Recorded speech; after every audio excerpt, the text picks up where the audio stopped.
Hello guys, मैं Ishwar Sarangude. Welcome to stock logics. तो देखो, जल्दी हमारे यूट्यूब चैनल पे 10,000 सब्सक्राइबर पूरे होने वाले हैं और इतना प्यार, इतना अच्छा रिस्पॉन्स देखकर मुझे बहुत अच्छा लगा आपसे। और बहुत लोगों की डिमांड थी कि मैं यूट्यूब चैनल पे एक नई सीरीज शुरू करूं, मतलब basic to advance about stock market. और I have good news for you कि आज से वो सीरीज हम शुरू करने वाले हैं। और इस सीरीज में हम देखेंगे कि क्या होता है स्टॉक मार्केट, ट्रेडिंग क्या होती है, टेक्निकल एनालिसिस क्या होता है, रिस्क मैनेजमेंट क्या होती है, साइकोलॉजी, माइंडसेट और बहुत सारे टॉपिक हम इस सीरीज में कवर करते रहेंगे। तो आज का टॉपिक रहेगा what is stock market. Stock market क्या होता है, कैसे काम करता है, कैसे हम इसमें पैसे कमा सकते हैं। तो चलो वीडियो शुरू करते हैं। वीडियो बहुत मजेदार होने वाली है, तो मैं चाहता हूँ कि इस वीडियो को आप थोड़ा आराम से देखो, बिना स्किप करके देखो। अगर टाइम नहीं है तो वॉच लेटर में डाल दो, लाइक करो, जब टाइम मिलेगा आराम से देख लेना। ओके, तो चलो वीडियो शुरू करते हैं।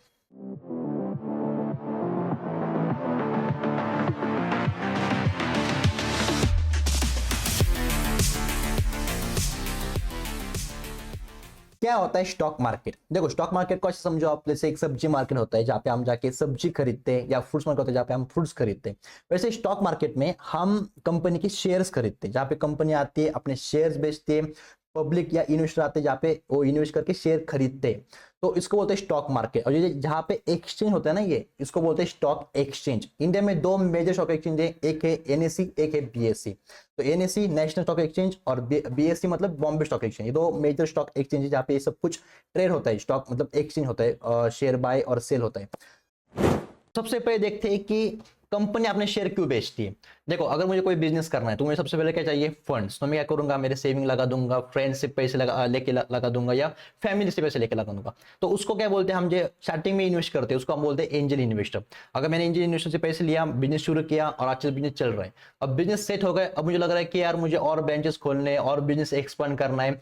तो मैं क्या करूंगा कि बैंक के पास जाऊंगा, या जो एंजल इन्वेस्टर होते हैं, जो वेंचर इन्वेस्टर होते हैं, या बाकी के जो लोग होते हैं जो इन्वेस्ट करने वाले होते हैं, जैसे शार्क टैंक आपने देखा होगा, तो उन लोगों के पास जाऊंगा, उनसे फंड लेऊंगा और उनसे फंड लेके मैं और बिजनेस एक्सपांड करूंगा।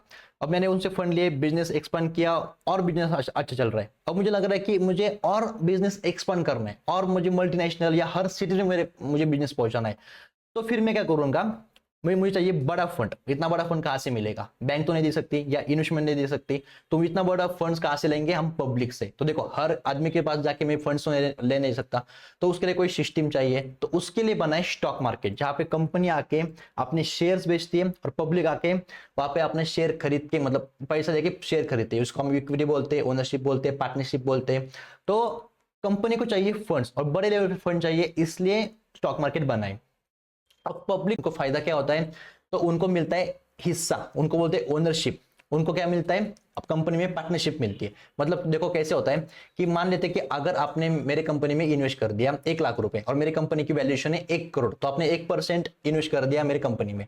और जब मेरी कंपनी की वैल्यूएशन 1 करोड़ से अगर 10 करोड़ गई, तो आपके जो 1 लाख है वो बन गए 10 लाख, मतलब आपको होगा 9 लाख का प्रॉफिट। तो इस तरह से लोगों को फायदा होता है। प्लस आप 1% मालिक है, मतलब जब भी मुझे कंपनी में फायदा होगा, प्रॉफिट होगा, तो उसमें से 1%, मतलब आपको जो भी कुछ होगा डिविडेंड 1% आपको दिया जाएगा। प्लस जो लोग होते हैं जिनको बिजनेस करना है पर उतना आइडिया, उतनी मैन पावर या उतना नॉलेज नहीं होता, वो लोग क्या कर सकते? डायरेक्टली जो बिजनेस सेटल है उनमें इन्वेस्ट कर सकते हैं। तो ये फायदा होता है स्टॉक मार्केट में इन्वेस्ट करने का। और कंपनी को फंड मिल जाते हैं, लोगों को अपनी पार्टनरशिप या ओनरशिप मिल जाती है कंपनी में। तो हमने इतना जान लिया कि कंपनी अपने शेयर क्यों बेचती है। तो देखो, अगर किसी कंपनी को अपना फंड रेज करना है मार्केट से, तो उसको आईपीओ लाना पड़ता है। तो आईपीओ मतलब क्या है? इनिशियल पब्लिक ऑफरिंग, जिससे मार्केट कंपनी पहली बार मार्केट में आती है फंड रेज करने के लिए। तो उसके लिए कंपनी को एक प्रोसेस फॉलो करनी पड़ती है। उसको पहले सेबी किया जाता है। सेबी मतलब एक रेगुलेटरी बॉडी है हमारी इंडियन मार्केट के लिए, जो पूरा एक स्टॉक मार्केट को नियंत्रित करती है, रेगुलेट करती है, रूल्स रेगुलेशन बनाती है सेबी। तो पहले कंपनी को सेबी के पास जाना पड़ता है, जो भी प्रोसेस है वो पहले फॉलो करनी पड़ती है, वो फुलफिल करनी पड़ती है। उसके बाद सेबी से अप्रूवल लेने के बाद कंपनी जाती है स्टॉक एक्सचेंज के पास, और फिर वहां पे जो भी प्रोसेस है वो फॉलो करने के बाद, वो प्रोसेस पूरे करने के बाद फाइनली कंपनी लिस्टेड होती है स्टॉक एक्सचेंज पे। तब जाके हम पब्लिक जो लोग इन्वेस्टर होते हैं जो आईपीओ में इन्वेस्ट कर सकते हैं। तो देखो, जिन लोगों को आईपीओ नहीं मिलता वो लोग क्या कर सकते हैं? बाद में जिन लोगों को आईपीओ मिले उन लोगों से खरीद सकते हैं, क्योंकि देखो जिन लोगों ने आईपीओ में इन्वेस्ट किया है उन लोगों को प्रॉफिट हो रहा है, वो लोग बेचेंगे बाद में, उन लोगों से हम खरीद सकते हैं सेकेंडरी मार्केट में। तो इस तरह से मार्केट वर्क करता है।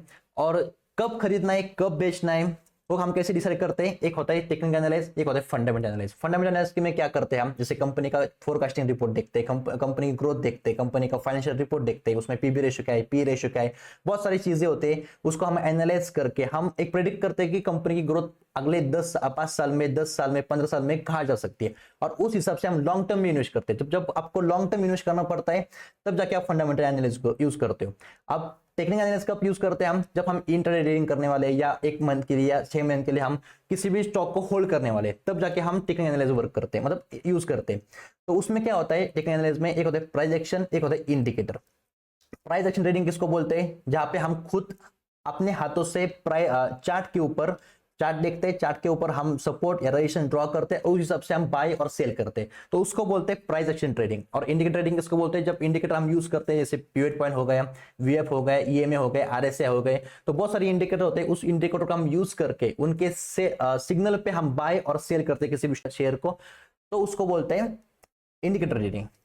तो ऐसे बहुत सारी चीजें होती है। तो आने वाले वीडियोस में हम सारे टॉपिक कवर करते रहेंगे। तो अगर आपको वीडियो पसंद आई हो तो लाइक शेयर सब्सक्राइब जरूर करिए, और कमेंट करिए कि आपको नेक्स्ट किस टॉपिक पे वीडियो चाहिए, हम जल्दी उस टॉपिक पे वीडियो बना देंगे। और मैं मिलता हूं आपको अगले वीडियो में। Thank you for watching, wish you all the best.